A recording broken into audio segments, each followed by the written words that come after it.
Have you done something with Boise State football? Is that Yeah, accurate? yeah, Okay. that was, their old strength coach, I think before, when Harsin was there, it was my Okay. strength coach when I was wrestling, and, he'd gone to Colorado with Hopkins, came back, and then it's one of the things they used to do at Colorado was, teach the linemen how to box, because there's, a lot of fast Perfect. men, and, he reached out to me because he was kind of aware of what I was doing at the time with MMA, and, um just asked if that was something I'd be comfortable doing. So yeah, I did. It actually ended up expanding into like basically all the position groups except for like the quarterbacks. Yeah. Yeah, I ended up working with like receivers and running backs, Alexander Madison, some of the guys that went to the Okay. leagues. It was fun. I enjoyed it. Did Cool. like spring and summer ball, I think 2 years in a row. Hi, and welcome back to Still Rolling Podcast. I'm Matthew Montgomery. Today, I'm sitting down with Jesse Boots Brock. If you follow wrestling or MMA in the Northwest, you might already know the name. He was a two-time Pac-10 champion and three-time NCAA qualifier for Boise State. Then he went on to win belts and stack more than 20 wins as a professional bantamweight mixed martial artist. Now he's the owner and head coach of SBG Idaho, previously named Combat Fitness in Boise, Idaho, where he's been building fighters, training partners, and an entire combat sports community for years. In this conversation, we're going to get into what it takes to stay in this game for decades, not just a season or a camp. We'll talk about youth wrestling in Alaska, Pac-10 titles, grinding in the regional MMA scene, building a room that can serve both pro fighters and regular people, as well as how fatherhood and age have changed how he looks at training. If you care about jiu-jitsu, wrestling, fighting, or what it looks like to commit your adult life to a craft and to a community, this one's for you. Let's get into it. Welcome to the show, Jesse. How are you? I'm doing well. Thanks for having me. Yeah, I tell you what, learning in your gym when I lived out there, that was an important piece of kind of what got me through kind of a tough time. Um, you know, I had a real bad accident. It put me in the hospital for almost a month, and it happened when I was leaving a work event. And I can tell you that the first people outside of my direct family to visit me were not my coworkers. It was training partners from your gym. So that's always stuck with me as far as what I think of as why I love the jiu-jitsu community, but also, combat sports, MMA. Um, so what I would like to get into is how did you grew up in Alaska and you just started wrestling from a young age and kind of the rest is history, or can you take me through it? Yeah, I enjoyed sports a lot. Unfortunately, I wasn't the best athlete, at least not in like the traditional sense. So I didn't run real fast or jump real high. I was small for my age. So I enjoyed sports a lot. I played soccer, baseball, basketball. But I wasn't never really found a sport that I was good at. And wrestling came along. I knew my dad had wrestled. Um, we talked about it a little bit, but wasn't something he really pushed us into. Nor was there that much wrestling in the area, so, there's actually a pretty cool thing that the high school in our town did. They would send 2 wrestlers out from their high school team to all the elementary schools, and they would run practices for 2 weeks, and you paid an entry fee, and then they would host a tournament at the high school for all their surrounding elementary schools, and it was kind of fun because 'cause you'd see, like, the older kids, the high schoolers that were coaching these t and there was, some competition there, and yeah, we they just ran a tournament for us. It was called Little Grapplers, and I did it 2 years in a row. I got 3rd my 1st year, I got 1st my 2nd year, and I was like, "Oh, this is awesome," and I was competing against kids my own size, which was one of the frustrations in basketball and some of those other sports that, didn't have weight classes. I had an inkling I could be pretty good at it. I think I naturally had just some some cardiovascular gifts. You know, I don't know how much of that is genetic, but I remember like I could last. I had some endurance, and also I had a decent pain tolerance, and those seem to be like good prerequisite Those skills are a for couple of good wrestling. traits. yeah, I could just kind of just keep wrestling and get people tired, and then I had enough technique at the time that I could score points, and yeah, that I remember thinking I think I found my sport, and my dad ended up really getting into it as well. He was really psyched when my brother and I started doing it, and he actually started a club in our area, and it's one of the biggest clubs in the state to this day, even though he doesn't run it any longer, and gave us an opportunity, and from there we just started attending tournaments in the state, traveling out of state. Just it became what our family did. It um, became our friend group. It became just our sport, the way we bonded as families, excuses to take family trips. So you know, um, wrestling did a lot for me growing up. It gave me confidence. It gave me um, just an identity, and I think I needed that. Um, and yeah, I think that was kind of the genesis, I guess, of my interest in combat sports. Okay. Obviously, you know, you weren't a great athlete. However, you're a multiple time Pac-10 champion. Was it Pac-10 or Pac-12 when you were wrestling? It was Pac-10, yeah. Okay. Um, So how did you?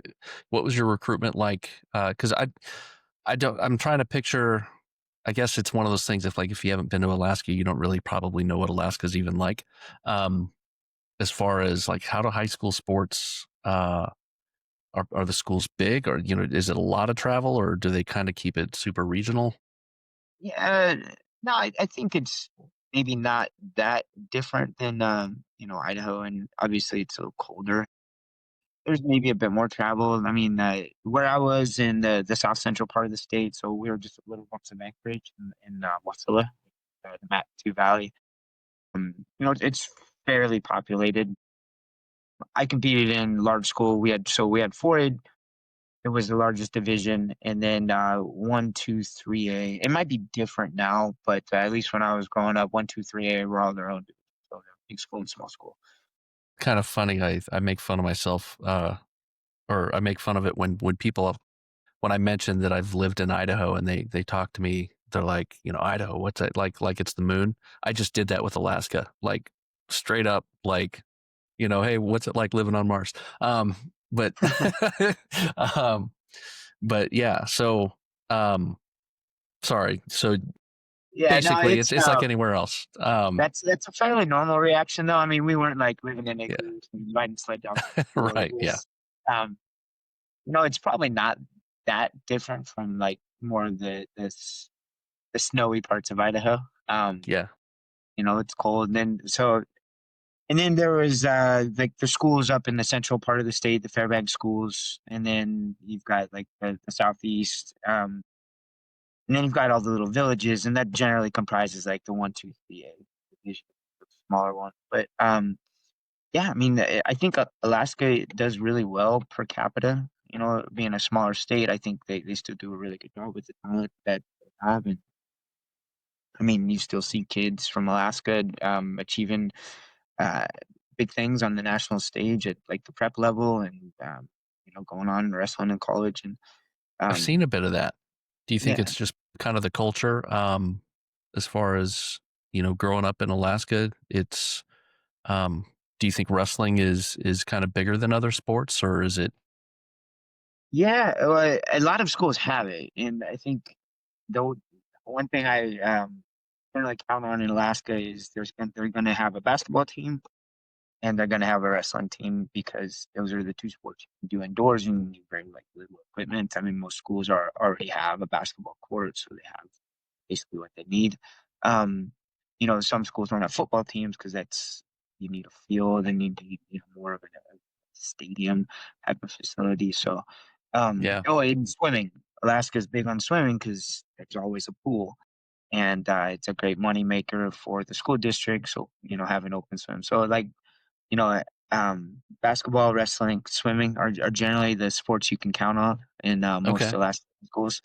That makes sense. Growing up in Colorado, I remember like halfway through the football season, our field was always frozen for practice Right. every day. Like when I think about Alaska, it's like, holy shit. So what was your recruitment like when how did you choose Boise State? Um, so I wasn't highly recruited, but I knew I could wrestle at with those kids. I always felt like I also knew I was a little limited where I was. I had great coaches, I had great training partners. I just didn't have a lot of them. Um, and I always felt like my ceiling was really high. I just needed to be in the right environment. And so we made it a point, my family and my club teammates, we made it a point to travel and go out of state as much as we could. And back then it was generally go to your the Western regionals, which is like there's regions throughout the country, but for us it was the West. And then you go to Fargo, which is like it's 16U now, but back then it was cadet, so cadet and junior nationals, and that's where you got seen. And sometimes you'd hit up a couple other tournaments here or there, but that was generally how it is. And or it was. It's different now. There's so many opportunities to wrestle. It's just it's kind of exploded. Everything's connected. You see these high schoolers that are so much better than we ever were because they're just exposed to the information. And it's all online. You can see it. There's these regional training centers where high schoolers can go and wrestle with college athletes, with guys that are trying to make senior world teams. It's amazing. Just the skill level at such a young age that exists now. But again, we did what you normally did back then, which is like go to the bigger tournaments and get seen. And it just so happened that one of the coaches in our state was friends with Chris Owens, who was the assistant that did a lot of the recruiting at Boise State. And I remember the story I heard, as at least, is that Chris had contacted his friend who was from Idaho and asked if there was any good lightweights up there, good, smaller wrestlers. And he happened to mention my names. Unbeknownst to me, I think they started watching me at regionals and some of the national tournaments, and uh, I got a call, and they were interested in bringing me in on a recruiting trip. And um, I knew I wanted to wrestle Division One. I really felt in my heart that I could. I just needed an opportunity, and if I didn't get a scholarship, my plan was to walk on. I had family in Oregon, so I felt like Oregon or Oregon State would make a lot of sense. And I right before I went on my trip, I'd been kind of paying attention to how they were doing, but again, it was in the early days of the internet, so it wasn't like I could follow it that closely. But they were second in the Pac-10 as a team. They were ninth in the NCAA or 10th in the NCAA with a national champion and another All-American. And I mean, I didn't tell them this, but I was going to sign before I even went. Yeah. I not if they told me to sign before I even visited, I probably would have. But I was super psyched to be able to go on a recruiting trip. Have them fly me out there. Got to meet the guys. Got to work out with them. And Um, the thing I liked about Boise, it didn't seem that big. You know, Coming from Wasilla, Anchorage was a really big city, and um, Boise seemed smaller than Anchorage. Um, and yeah, I think the rest is history. I had plans to go on maybe one or two more recruiting trips, but Yeah. that was it for me. So That was you found your place. Um, what what did those Boise State wrestling rooms teach you about um, toughness and discipline? I know that when you make a transition from high school to college in any sport, it's it can be eye opening. yeah, I feel fortunate in that I had teammates that whooped my butt a lot, but I had teammates that I could compete against. And, you hear stories of wrestlers that don't score a point for like their first year. Um, that would be a tough way to go, to be honest. I don't, I'm fortunate in that I found teammates that could beat me that were kind of like at my level. And there was guys that I was a little bit better than, and I was able to develop offense. I do believe as a coach now and kind of watching young athletes develop, like you have to have a plus equal minus ecosystem around them. Because if you're just getting your ass whooped all the time, you Yeah. get really good defensively, but you have no offense. And then obviously the reverse is true. If you have nobody that can challenge you, um, you're all offense, no defense, and then you need like those teammates that it's kind of an arms race. Whoever's on Yeah. that day, and you're playing a little bit of offense and defense, and so I'm a big believer in that. And looking back, I realized I had that. I wasn't just I was scoring points in practice, and um, it gave me confidence in my offense, but obviously I had to get better at defense too, because there's times where I just got to put on me. There was days where maybe I didn't score many points, and those were tougher days, but I'd be able to, recover the next day. And I understood. I think at the time I needed to mix up my training partners too. I think my coaches understood that, and they made sure I wasn't just getting my butt kicked the entire time, but they made sure I had those days as well.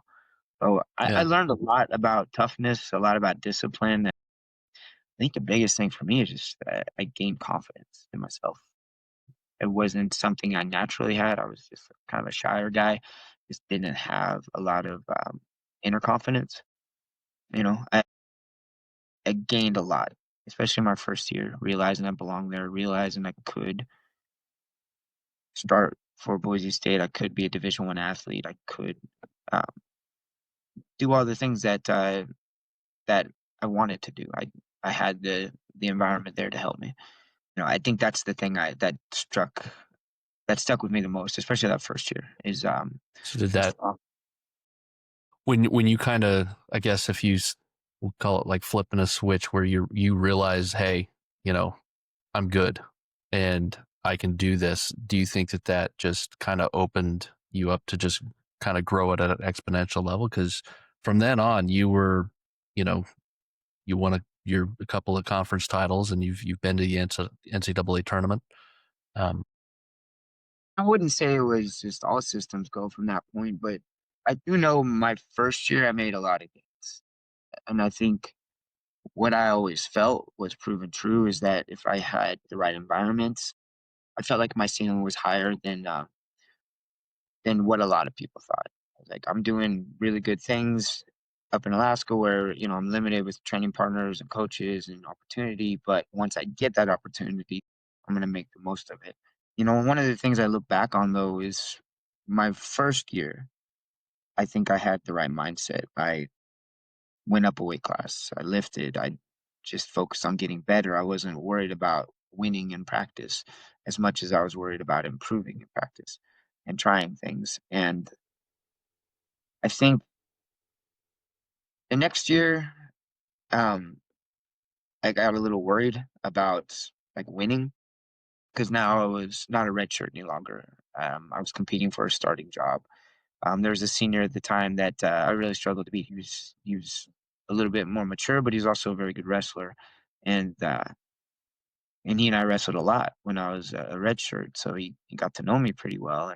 And so is he and I competing the next year, and I actually didn't win the starting spot my red shirt freshman year. Um, and I think I stopped improving because I knew there was something on the line. There was a starting spot open available, and I started, I think, trying to win in practice more than I was trying to improve. And looking back, I think I was just a little too immature to understand that. I was working hard still. I know I was. Maybe it's always a learning curve, with your nutrition and your weight cut. I mm, think sometimes I didn't do myself any favors there, but that's true of most guys. And so I wasn't cutting an extreme amount of weight. I don't think uh, I was training with the right mindset, and it cost me. And it cost me a starting job that year. I had some opportunities in the lineup, and we had multiple wrestle offs, but at the end of the day, I just wasn't good enough, and I think they made the right choice. And I learned a lot. And next year was my sophomore year, and I earned the starting job. It was kind of mine, so I didn't have a lot of competition. I do think that helped me because I could focus on getting better in practice and not necessarily worried about beating a teammate for the starting job. there's still ups and downs now as like a full-time starter. So there's expectation every week, like, Yeah. doing what I'm supposed to be doing in practice, doing what I'm supposed to be doing off the mat, and showing up to score points for the team and perform. And but I eventually finished the season pretty strong. I won our conference. Didn't have the best national tournament, but I think I did a lot of good things to set myself up well for my junior year. And um, honestly, my junior year was a repeat of my freshman year in that I had a teammate that was really close with me that was going to compete with me for the starting job. And I think two things. I think I started wrestling to win in practice instead of wrestling to improve again because like what are the coaches thinking if I'm not winning against this Right. partner or and then it just made me tight. And I also think I overtrained a bit that summer. I came into the season knowing that I was gonna I had competition for the starting spot, and I trained a lot. I trained with our football team, lifting and running, trying to become faster, a little more explosive. I did all the wrestling. I think I came into season just I remember talking to my dad and I was like, I feel like I'm, pretty much in the season already and we just started. And I ended up losing the starting spot at the beginning of the year, which was tough. Coming back, you're the defending conference champion. I get beat out by a freshman. Um, and I remember actually I went home at winter break and almost didn't come back. I was gonna. I mean, I don't know how close I really was, but my dad, I remember he looked at me. He was driving me to the airport to send me back after winter break was over. And I remember he kind of looked at me and he's like, I think you want to quit, but I think you know what the right thing to do is. And the right thing was to go back and keep working, not give up, Yeah. recalibrate a little bit and just get back to work. And from that point on, I think I put my focus back on getting better and trying to enjoy the sport instead of winning. And through that, I eventually did get the starting job back. And it did okay. Um, I was second in the conference that year, won 2 matches at the NCAA's. Didn't make All American, but I was proud of myself that I battled back because it would have been really easy just to kind of cash it in, especially that season. Yeah. It's not my year. I'll just try again next year. Um, so then fast forward to my senior year, I made the decision to go up and weight. Um, I kind of went back to what I feel is like my freshman year mentality, which is I'm not going to worry about the weight class. I'm going to take care of my body. I'm going to get stronger. I'm going to put the right things in it. And I'm just going to focus on getting better at wrestling this summer. And I found my love for the sport again. The Scotty Jorgensen, he was the one that beat me out for the starting spot. And Okay. I didn't realize that was Scotty. yeah, and he and that was I think a tough season for our friendship, but I think I realized we both needed to be in the lineup. I think it made a lot more sense for me at the time to go up and wait, and I think it did a lot to repair our relationship too. I think it's just one of those things that you both want the same thing so badly, and sometimes you can grow to resent the other a little bit, and but it repaired our relationship a lot, and we became um, friends again. We became great teammates, and we both won the Pac-10 that year. And Scotty went on to have a better national tournament than I did, but I'm still like the thing I most appreciate about that last year was finding my love for the sport and becoming a better leader on the team. I think I was wrestling for the right reasons that year, uh, and I'm proud of that. I think I was the only senior on the team that year. A couple of the guys that came in with me, some had some injuries, and then just other parts of their life that they prioritized, and so I was the only one left, and so it's kind of on me to lead the team. And I'm proud of the leadership I was able to provide that year. I think our team was really young, but we finished really strong, and and it set us up well for the future. And so I'm proud of my part in that.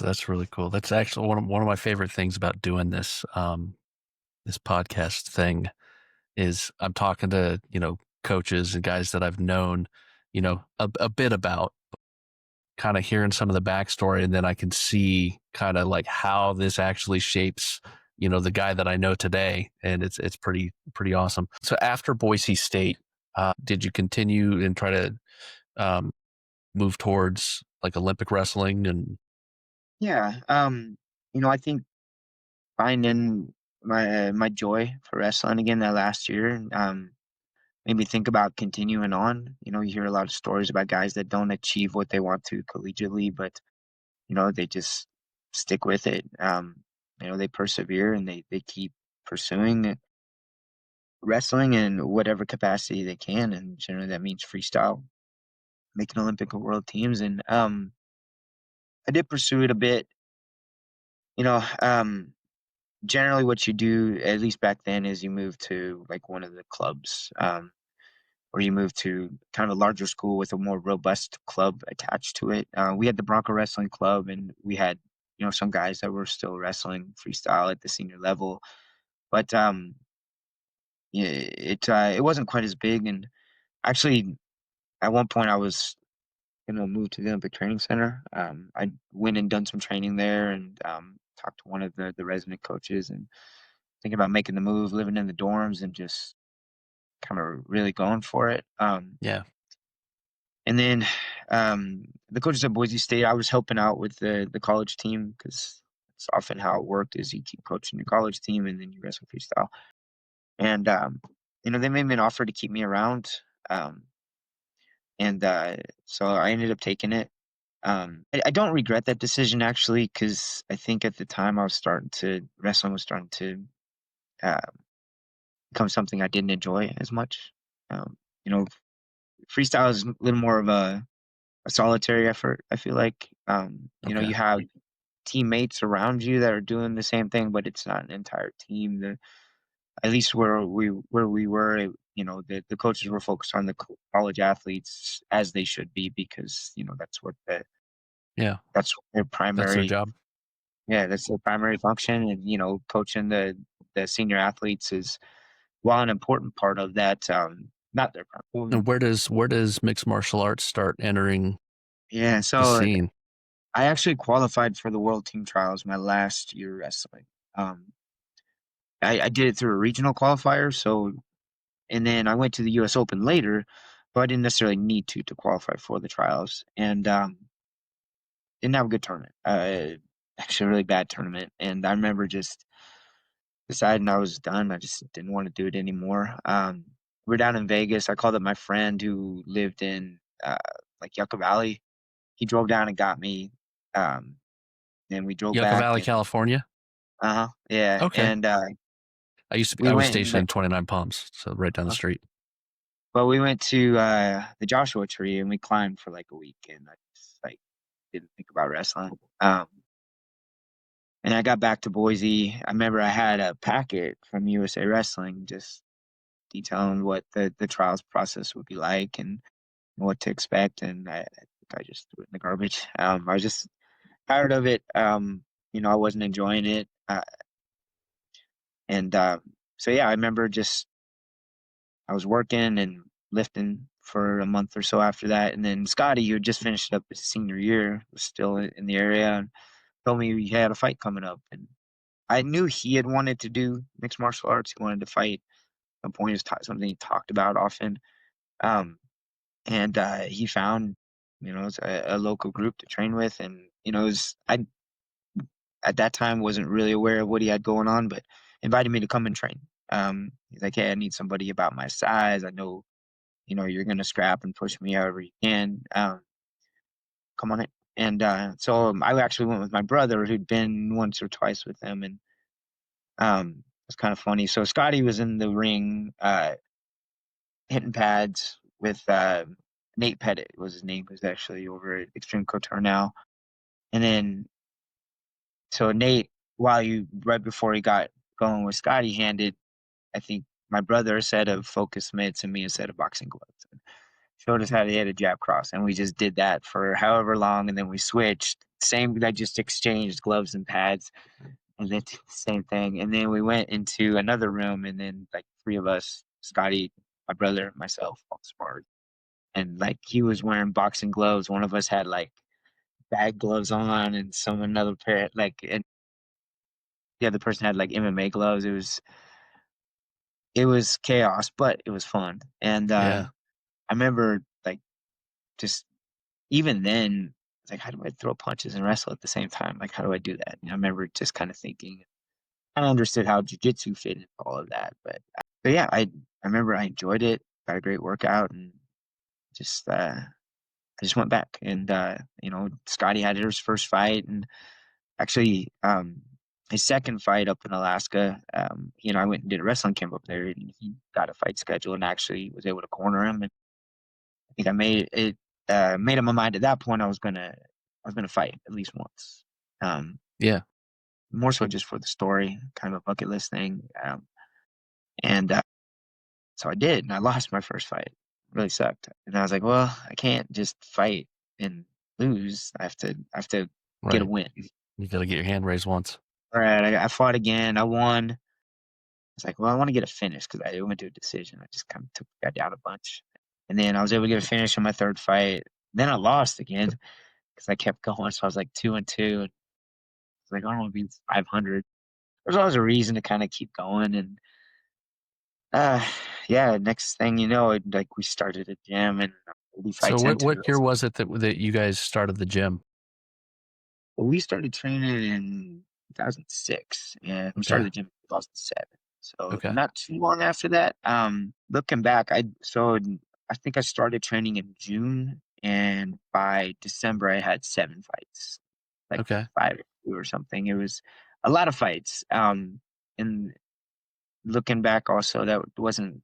Uh, it, that's not what I would suggest for somebody. I wasn't really developing. I was just kind of like figuring out how to Fighting. survive fights and win, but I wasn't getting better. So I toned down the frequency of my fights after that, and so it became like 2, 3, maybe 4 fights a year going forward. And I was actually able to learn a little bit and develop as a martial artist. And yeah, but yeah, we started in 2007.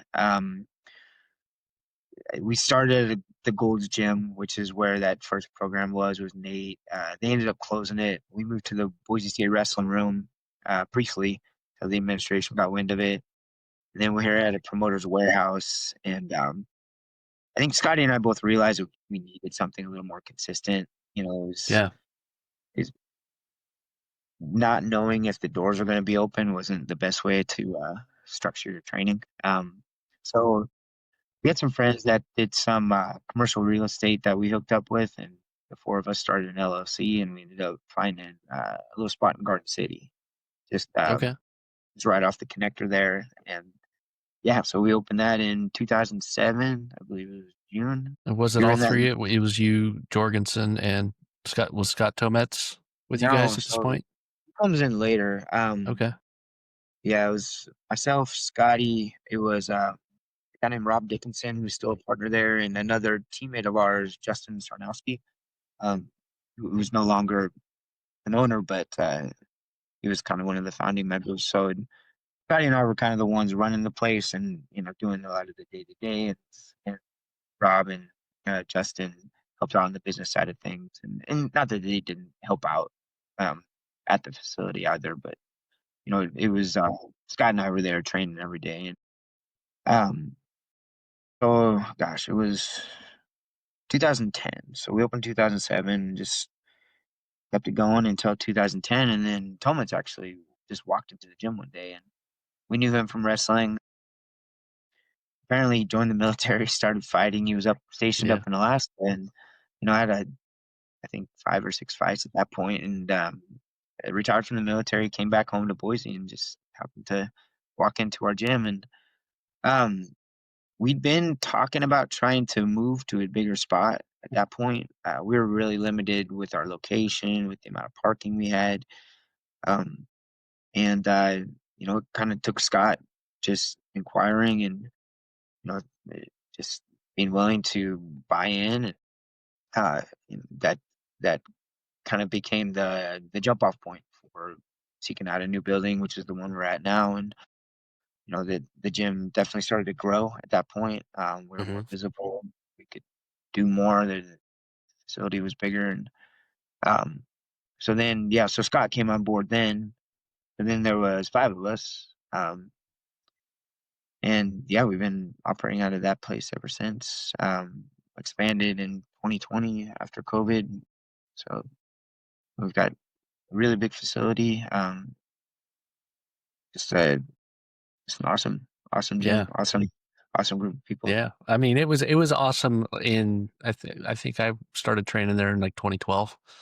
And uh yeah, I thought the gym was really cool. I was going to the noon classes and just getting murdered every day by obviously Scott was teaching, but sometimes you were in the class, but Chuck Page and I were white belts together. Um and he crushed me. I mean, it was kind of funny. Boy, who else? Jack Lavoie.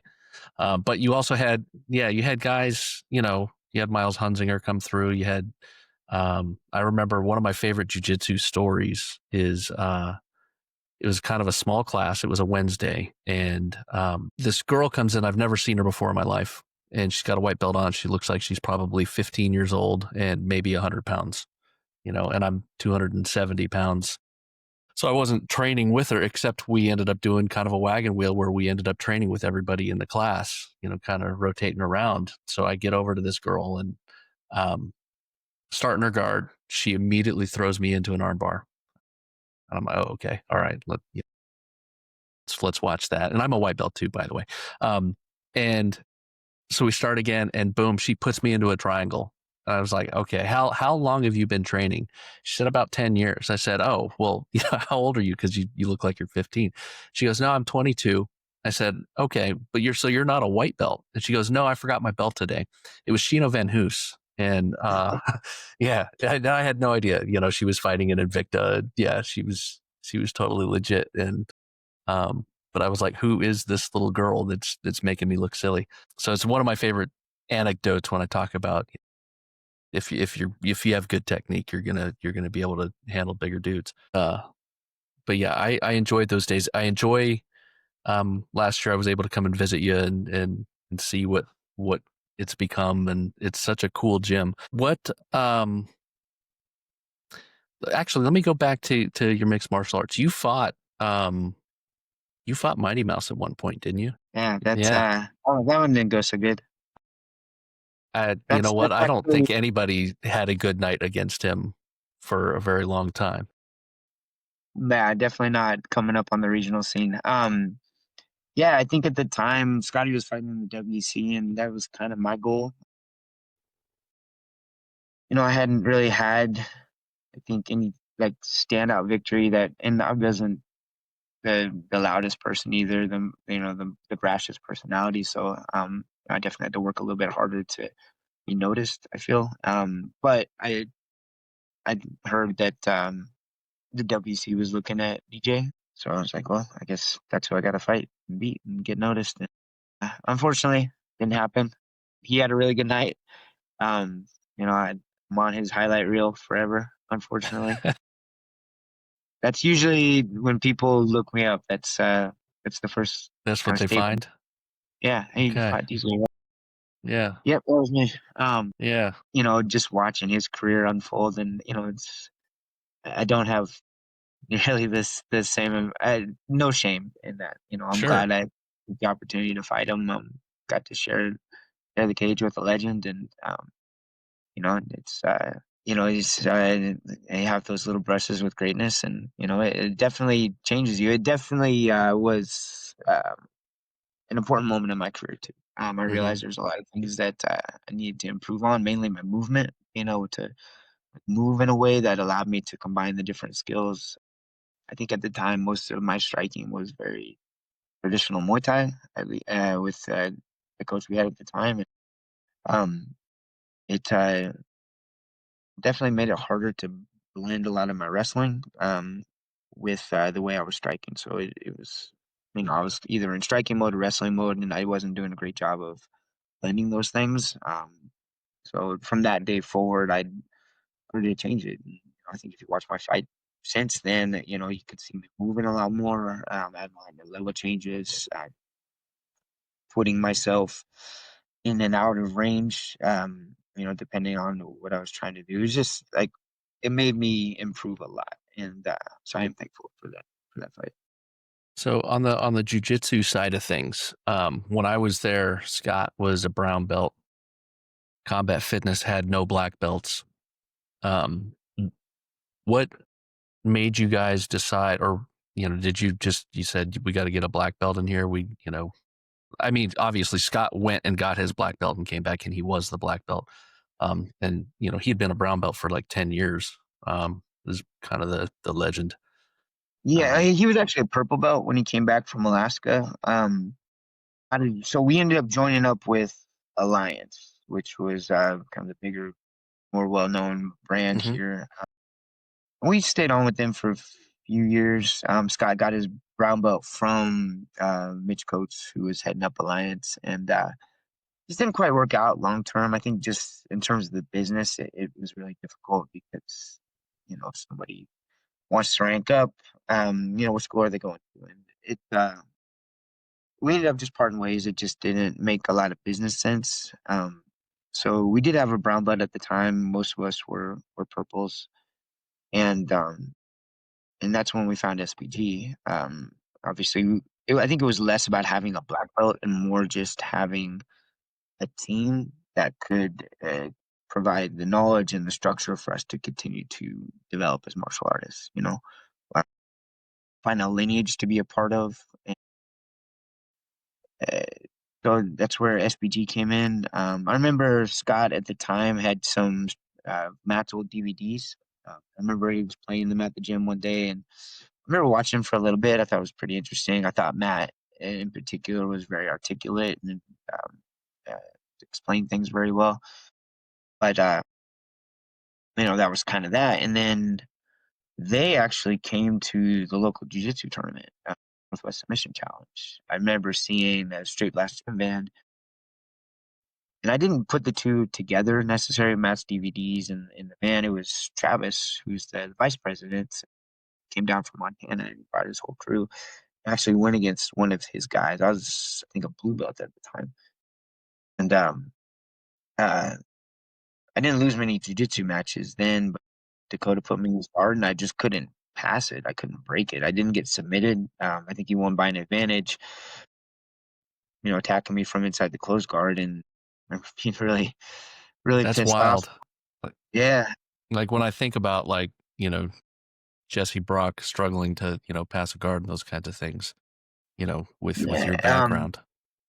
yeah. I mean, I think at the time I didn't quite understand jujitsu. I mean, I understood how to score points and I kind of understood the positions, but there's a lot of little details I was missing, and especially in the gi.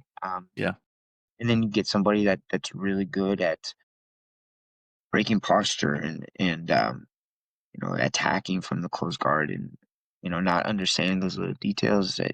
I'm not surprised, like looking back on it, that I did lose a gi match. Dakota went on just like mop the floor with everybody.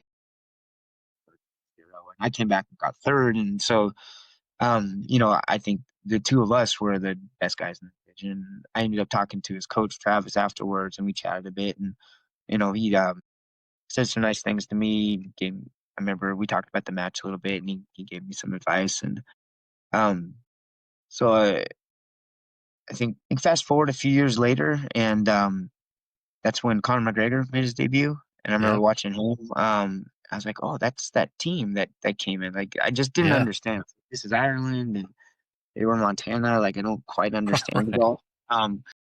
But then and again we'd split with Alliance and we're kind of looking for a team to link up with. And then Michael Ransom took one of our students to Grappler's Quest and actually ran into Travis there. And it was down in Vegas and they started chatting and Mike actually I believe is the one that mentioned it. He's like, why don't we reach out to SBG? Yeah. Really like Travis. We saw their team compete at the Northwest. And then you had like, again, Conor McGregor kind of burst onto the scene at that point. So um, we contacted Travis, who was actually hosting Thornton at his gym that summer for their annual seminar. He's like, just come to the seminar, give us a chance to meet you, to train with you a little bit, and to get to know you a little bit more, and let's just talk. And Yeah. so I think I like 6 or 7 of us. It was myself, Scott, Bill, Michael, Brad, I think Getchell, That's a and crew. maybe one other. Yeah, we all just piled in the van and drove down. And I feel bad I didn't mention Getchell or Nick Schultz earlier, but whatever. Okay. yeah, I remember there's a Scott is a brown belt and then a bunch of purple belts. And I remember I went to the seminar. It was the best seminar I'd been to at that point. My seminar experience up to that point was just with Brazilians, and they were just good material, obviously, but we never really drilled it. We weren't really like, explained how things worked. It was just like do this, and um, I remember always being underwhelmed by seminars at that point. I felt like it was something that you were just expected to go to, but I didn't see a lot of value in it. And Matt's seminar was the first time like we actually drilled. There was a progression in what was shown. There wasn't just random collection of moves. Um, and we were spent a lot of time. He spent a lot of time explaining like why we did things, and which is something I'd never heard of at that point. It's What's really what and maybe this would take us way off on a tangent, but I am actually very curious about Matt Thornton's philosophy and I always see the picture of the whiteboard with the tree. Uh yeah, I'm curious. so he actually, and that's one of the things I appreciated too. I think he does that in all his seminars because he's spent a lot of time figuring out the best way to teach jujitsu, like what's the most effective. Um, and I think he's kind of come to the determination that it's not just like static drilling, like drilling without resistance. Um, so Matt talks a lot about the I method, which is kind of the standard that most coaches use, which is introduce, isolate, and integrate. And so when I introduce the technique, there's no resistance. This is what I do. This is the steps, for the movements. And then, and it's just an introduction, right? This is what the position we're hoping to achieve. This, the, the steps to it. And, but really like the skill is built in the isolation because, like true skill is built in aliveness. Kind of Matt's assertion. And aliveness is timing, energy, and motion. That's why martial arts like jiu-jitsu, judo, wrestling, boxing, Muay Thai, that trained in a more alive manner actually work. Whereas if you get a lot of traditional martial arts where, it's a lot of katas and, you see like somebody like the demo partner, they're throwing a punch and they're freezing Yeah. while their sensei hits them with like 10 things. It Yeah. looks very silly. It doesn't Completely compliant. right. It doesn't Yeah. actually work. It looks cool, but does it actually want to fight? And that's the and we know that the martial arts I just listed work because you train them in an alive way. Um, and I think Matt was trying to find the most efficient way to teach jujitsu because jujitsu is very complicated, more complicated than wrestling. There's just because of the guard, there's so many positions that exist, and um, it's hard to just memorize things. So you have to spend a lot of time just understanding concepts, and just isolating positions so you can really learn to understand them. And so most of like what we do is the isolation. We're going to introduce something. This is what we're hoping to accomplish. I want you guys to understand um, what we're trying to accomplish. So there's some intentionality in the training, but then this is what we're gonna do. So, if I'm, for instance, like we'll keep it really simple. If I'm trying to like trained to break posture and close guard. Well, I'm going to get a good close guard. If my partner posts on me, I'm going to, put weight into their hands and I'm going to separate them. Okay. So we're going to drill that a few times to understand what that feels like. Um, but now when we actually go to isolate it, now my training partners, all they're trying to do is maintain their posture. They're trying to like maintain the grip of my body and to maintain that posture. And I'm going to connect my knees. I'm going to pull their weight forward, and I'm going to remove their posts, and we're just going to isolate that over and over and over. And um, we just it makes a lot of sense to me, and it did at the time. I was like, this is what we've been missing. Not necessarily stuff just in close guard, but in all positions. Hmm. And at least as like a more efficient way to train. And then the final step would be like integrating. Okay, after I've isolated this skill enough times, let me see if I can plug it back in a live role or a situational role. Yeah. Um, so so that's why it's called the I method. You got your three I's: introduce, isolate, integrate. But really, like most of the work is done in the isolation phase. And there's different schools of thought popping up. I know like a lot of people are talking about the ecological method or like CLA, constraints led approach. And there's a Hmm. lot of people in our organization that talk about that. And to me, that's just a variation of the I method. And I admittedly, I'm not as educated on that. I think I understand the concept, but I really feel like I understand the I method. I think I've had a lot of years to practice it, and I was looking for little things to make it better. But you know, at the very least, like Matt got me thinking about training in a different way, Yeah. teaching in a different way. And I remember at the time, it filled in a lot of the holes for me. I was a purple belt. I was kind of dangerous in some positions, but I was also like get lost.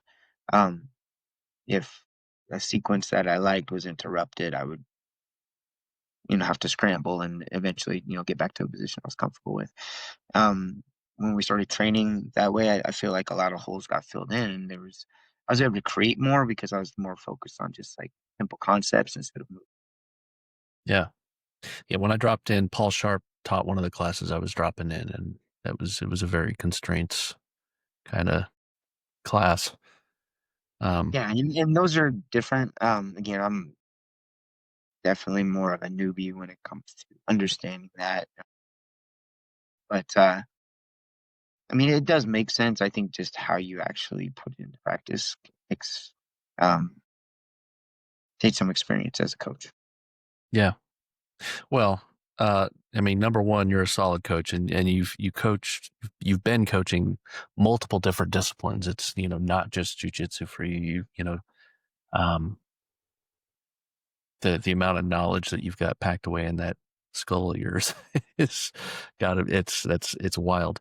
Um, so you now, how many black belts do you have at SBG Idaho? Boy, say 9, 10.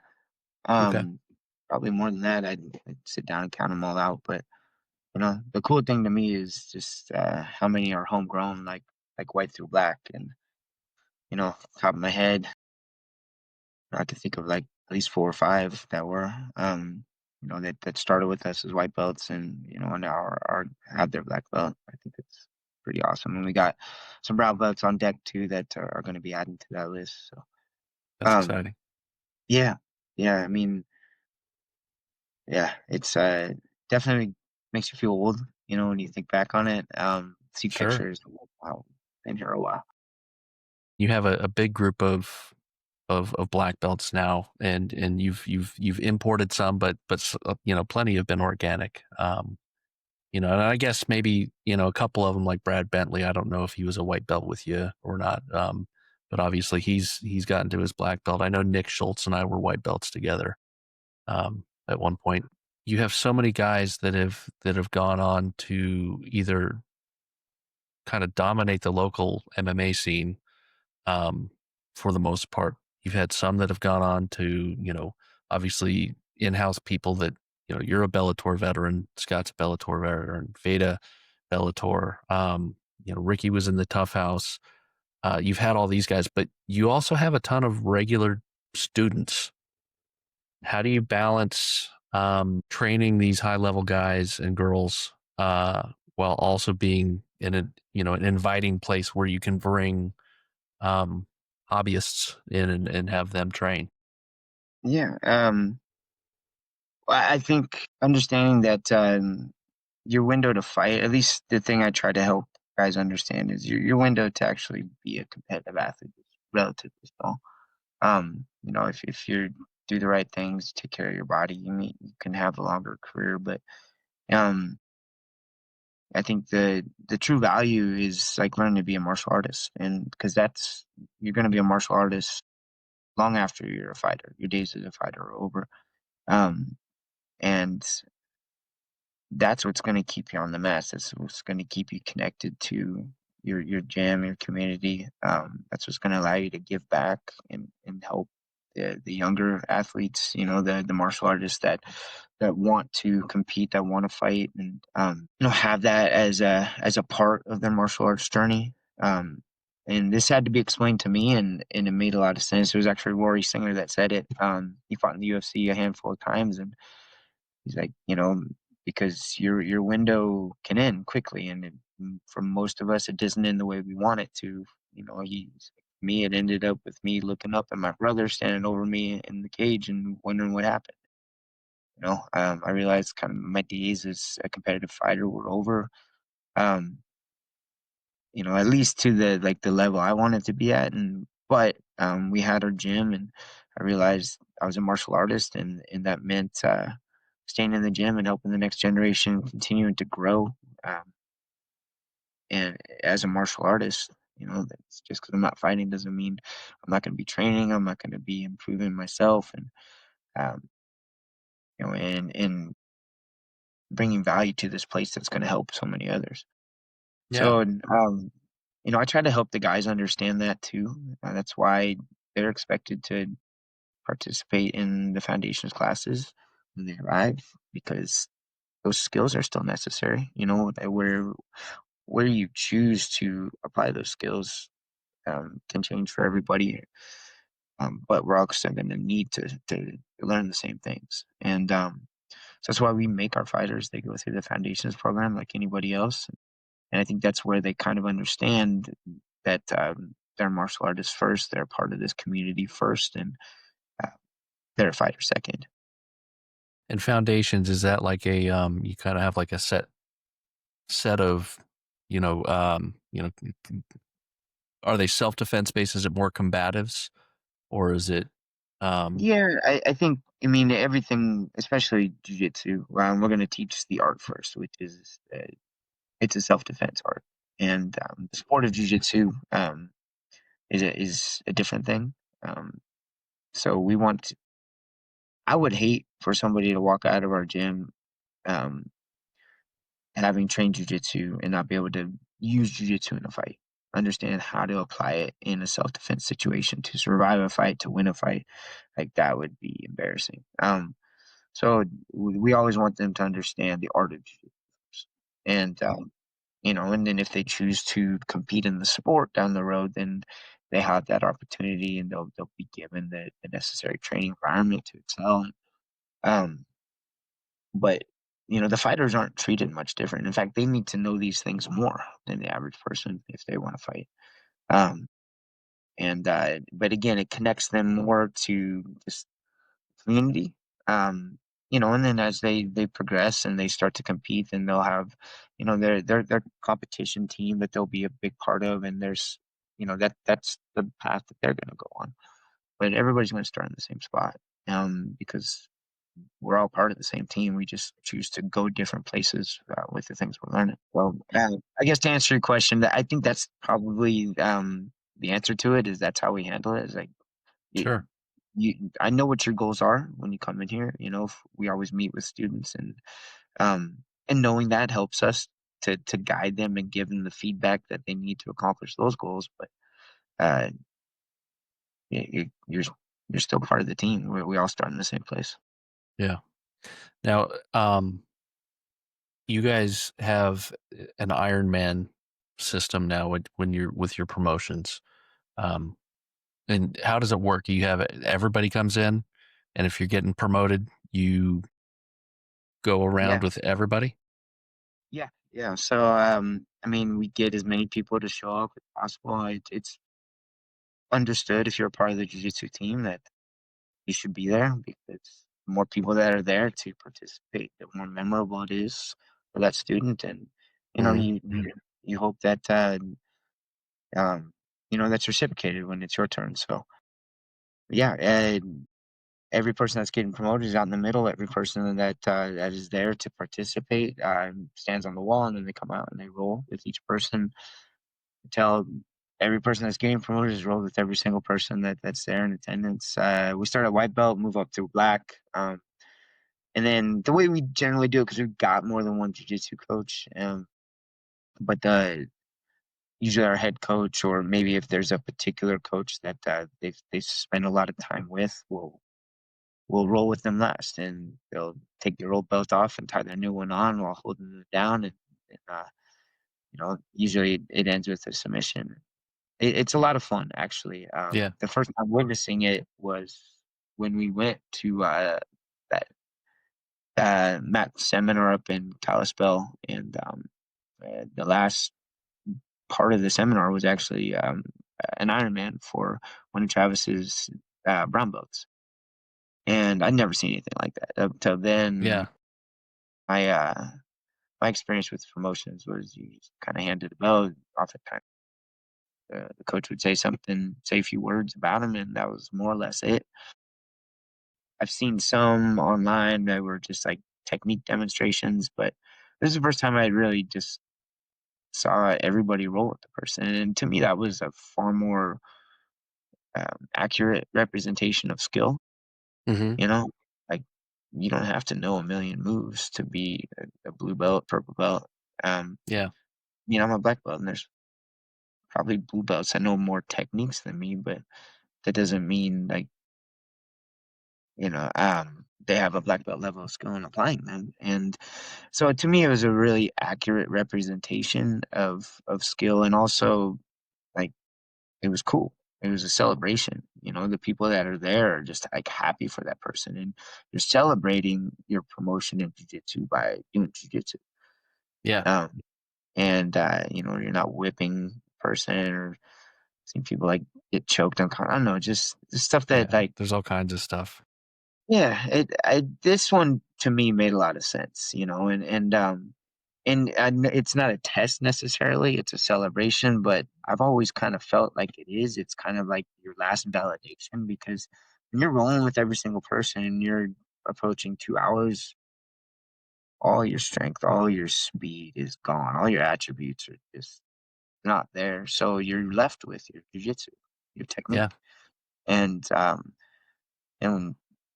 it's a really reassuring thing to know that that's there, that's in you. And just even if you're exhausted, you can still defend yourself. You can still roll. You can still um, do the art. And so, while it's not a test, it to me it almost is. Um, you're going to reach a point where you're too exhausted to move, especially if you got a fresh person coming in on you. But as as you grow and as your rank increases, that how long it takes you to reach that point where you can't move, it just is further and further. Well, I think it's a thing where when you have something like that, you can't help but to dig deeper than you would otherwise dig uh, on a Tuesday night. You know, especially if you're a hobbyist. Like, sometimes you're tired and like, oh yeah, I'm gonna take it easy or whatever. But in something like that, you got a whole wall of people all supporting you, so you will be exhausted, but you will find that next little bit of energy to keep going. Um, and sometimes people have never done that. I think there's a lot of people that have never had to dig um, deep physically. I mean, a lot of guys have. You obviously grew up wrestling, and um, people that have played sports at any kind of a level have experienced something like that. But there are some people that get into jujitsu who they never did anything. And this is like their first like real physical endeavor. So I think that probably people learn a little bit about themselves when they go through Yeah, and an I think Ironman like that's that. when I'm talking to people afterwards, because I'll usually the big celebration, and now being one of the senior black belts on the mat, I'm usually going around and talking to them, and like, how do you feel? They're like, I'm tired, but like I'm proud of myself. Like I didn't think I could do that, and a lot of times it again, to me, it goes back to like you're validating that skill, because you know you you're exhausted, but you're able to keep going, and like, you didn't think you could do it, but you are demonstrating that at the time. It's in you, Yeah, um and had like watching people realize that, and then kind of the joy it gives them is always a real cool thing. that's yeah. I I've I've not been a jujitsu coach, but I've coached other things, and when you see somebody proud of the thing that you've been helping them learn to do, that's it's a good feeling. Um, Now, as you went from being a fighter to now you're full time coaching up, you've for lack of a better phrase, have hung them up as far as um, competing, or are you competing still? I mean, it's been a few years, but I would consider doing like some jiu-jitsu, but I think my days of getting punched in the head are probably over. Yeah. Uh, Are you but so for how all intents and purposes, I am retired. okay. Now, but how have you adjusted training? I mean, you're a little younger than me, I think, but um how have you adjusted your training as you've maybe gotten a little bit of creak in the joints? Yeah, I mean, I still try to stay on the mats every day. I think that's important. I try to be a good example of how I want the students to to be, uh, approach training in their life. We're all getting older, and I think you have to adjust how you train just a little bit if you want to stay on the mats. Mm, I try to, I guess, set the example. So now, I don't. Paul Sharp said it one time, and it really stuck with me. Like, volume is its own intensity. There's something to be said for like putting time on the mat, but you don't have to be going 100% that entire time. Um, so I try to lift 3 times a week. I still try to get my cardio in. I still teach Muay Thai, so I try to train it at least once or twice a week. Trying to make sure I'm on the mats doing jujitsu 3, 4 times a week. I sometimes have to adjust the intensity or adjust the volume just a little bit depending on how my body's feeling. But um, I want people to stay involved in the art and stay connected, and that can change. But the fact that you continue to show up doesn't have to. Yeah. So um, I think that's how I try to train now, is like by setting an example, and it's good for me too, because it there's days where I still don't want to do it. It's my body hurts. Have responsibilities now that I didn't in the past, so I have to be able to balance those, um and also like there's a level of just maintenance and like um uh prehab that I have to do that is something I didn't years ago. So trying to stay disciplined and make sure I'm taking care of my body so I can keep showing up in the capacity that I'm able to.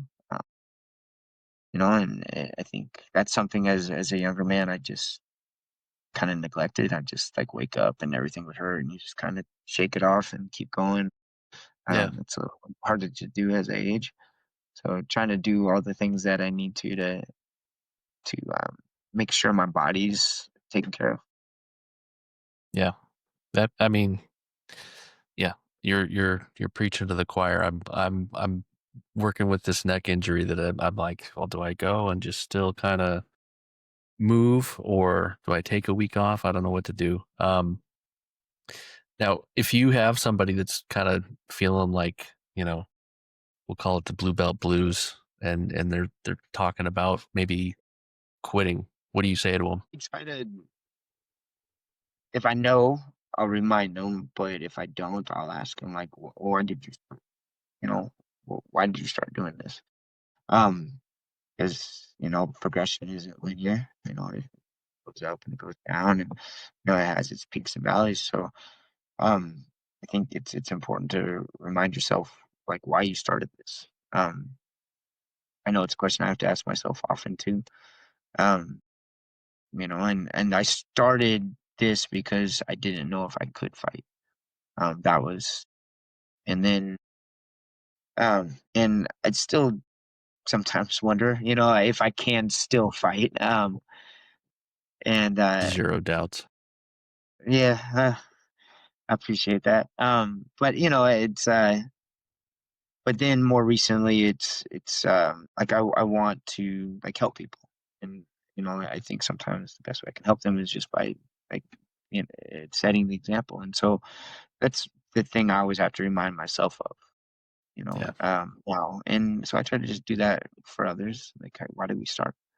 Um, and I get it. There's seasons in life, and there's things that take you away um, from your goals, but let's recalibrate.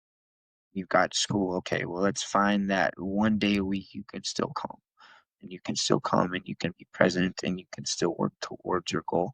Um, there's black belts in our organization that we're going through school, and John Franco comes to mind. He's a professor out in Korea. The guy's Harvard educated. Like, um, he talks of times where he can only train like once a week. Like, but I did that once a week. Um, there was times where it was a little frustrating. I didn't feel like I was progressing as fast as I should have, but I I stayed true to my goal, which was learning jiu-jitsu, and I'm going to do it in whatever capacity I am able to. You know, um, I don't expect people to not pursue their goals out of the mat, outside of the gym, but as a goal of yours too, then we adjust and we keep going, and that's what jiu-jitsu is. Like, Yeah. it is a microcosm of life. So, um, we have a chance to like continue to practice this thing that's going to allow us to um, handle the difficulties that come at us sometimes. I like it. Now, so if I'm keeping score here, you are a fantastic. You're a Pac-10 champion. You are an extremely accomplished mixed martial artist. Um, Multiple levels. You're a coach. You're a father. Um, and you have at least from where I sit, it's got to be the most successful gym in Idaho. Um, I don't know of another gym that does what you guys do. Um, what are you the most proud of? And actually, let me back up. I know your daughters were, you know, most proud there. That's the obvious. But after family, Um, yeah, honestly, I think the gym is. I mean, I've said it before. Outside of the birth of my children, like, um, I'm most of the good things I have in my life are from the gym, and and by extension SBG and what it's given to me. So, um, I think being able to create a place that just like people value, and I know there for whatever reason, gym burned down tomorrow and it just ceased to exist, it would leave a hole in our community. I really believe that. And there'd be a lot of sad people. There would be a lot of, there would be kind of an empty place in a lot of people's hearts. And I think that's the thing I'm most proud of. Uh, it's hard sometimes to like see the forest for the trees, and I'm just kind of going through the day to day and just dealing with the difficulties and challenges of owning a small business. And so when somebody tells me how much, I mean, just listening to some of your stories, and these are things I think sometimes we forget about, and always nice to hear it. And it brings us back to like why we do this, and it's why it's so important. I think people need this. I think in this we day and do. age, too. it's so easy to just be online all the time. There's no real interaction with people. Like you can't learn jujitsu through AI. You just can't. You know, you need a body, you need a person, um you have to like feel the other person. I think actually it was COVID that I think really reassured me that the thing we do have value Yeah. because so many people didn't have that. They didn't have that human interaction, physical or otherwise, and no, it wasn't good. I mean, we saw in just, I mean, kids that kind of had, a year or two of like their formative years during the COVID period. That there's, reports that there was a lot of difficulties that arose from that, and Crushed them. yeah, and I'm fortunate that I never had to go through that as like a young man growing up. But I think now more than or at the time, it just made me realize like how important it is, and like I don't think AI can replace that. And that There's that's reassuring as a business owner, but I think it just reaffirms what we all know is that you need that, and you can't learn to fight by yourself. You need people, and but you also need people to keep you going when the training gets hard, and that's why we keep coming back. Is not the training so much as the relationships that we have with the people we train with. yeah. There are some actually like really good academic studies that have been taking place about the benefits of jujitsu from a psychological standpoint. And back in the day, we just had Joe Rogan talking about the chemicals your brain would release, and people would kind of go, "Oh, well, it's Joe Rogan, whatever." But it's like legit. It is real benefit that people are getting. I talk a lot about it because I talk to veterans quite a bit through the We to Five Foundation who have gotten into jujitsu as a way to um, deal with stress and post traumatic stress and those kinds of things, but also anybody who's been through something, the physical touch aspect of jujitsu and the learning how to defend yourself aspects of jujitsu, um, it is it's showing time and time again the benefit that you get. It's actually one of the studies talks about I need to actually print these things off so I can reference them accurately, but they're finding that if you continue training jujitsu, um, the longer you train, the better. They're seeing positive results as far as things like dementia and Alzheimer's among elderly people. Like if you've trained into your 50s, 60s, and you're still around it because of the problem solving that you're doing. Yeah, Um, it's like magic. Um, yeah, I'll print this off for the next episode if you're somebody that is listening to the show. Maybe I'll just do a solo episode and talk about it. But yeah, it's proven itself. So um, if you have a day one student coming in, maybe it sounds a little bit uh over the top if you start like referencing studies and be like, you have to do this. But that's how I feel about it. Um, yeah. Jesse, I appreciate your time. I know that you probably had a bit of a long day. You're coaching the high school. Are you teaching at Boise High? No, CUNA. Okay, good to go. Yeah, we're good. Our girls team, I think they were third last year, and the team's gotten a little bit bigger, so I think they've got an opportunity to do some really great things this year. Our guys' team's young, but we got some really strong individuals. So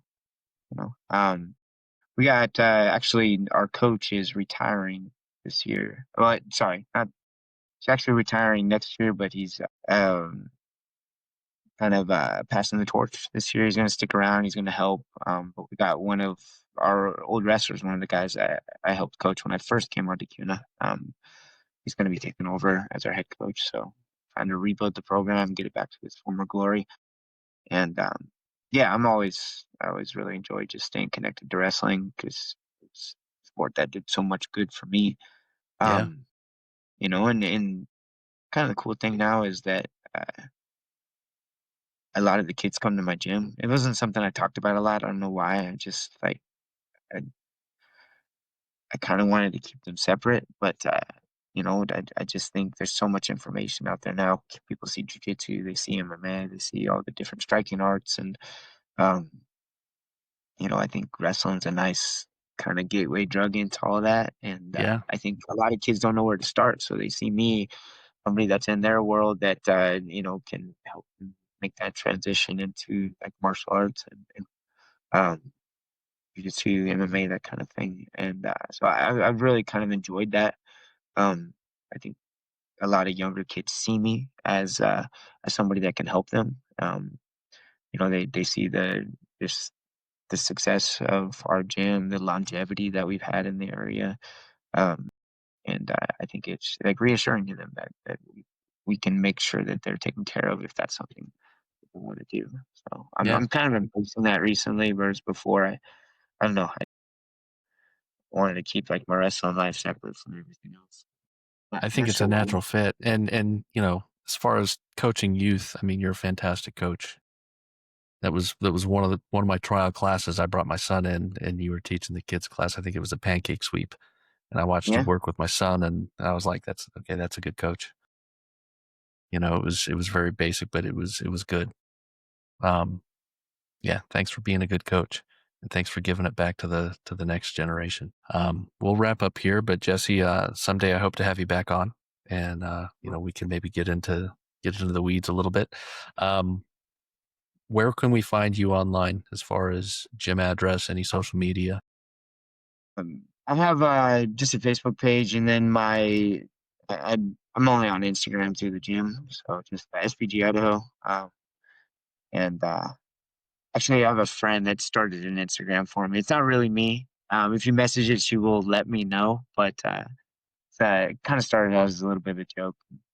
Um, I don't actually see that one because I was insistent on not having a personal Instagram, so she took it upon herself to start it, and Yeah. I think she hoped that I would eventually just take it over, but Some jokes of on my her. favorite social media pictures all time was actually when you were in Japan with Scott Tometz, and you guys had some funny pictures coming out of that hotel room. Um, I was going back through some of the old social media, like seeing some of the old days, and it brought me back to that. Um, yeah. Um, yeah. So thank you again. Uh, this has been Still Rolling Podcast with Jesse Brock.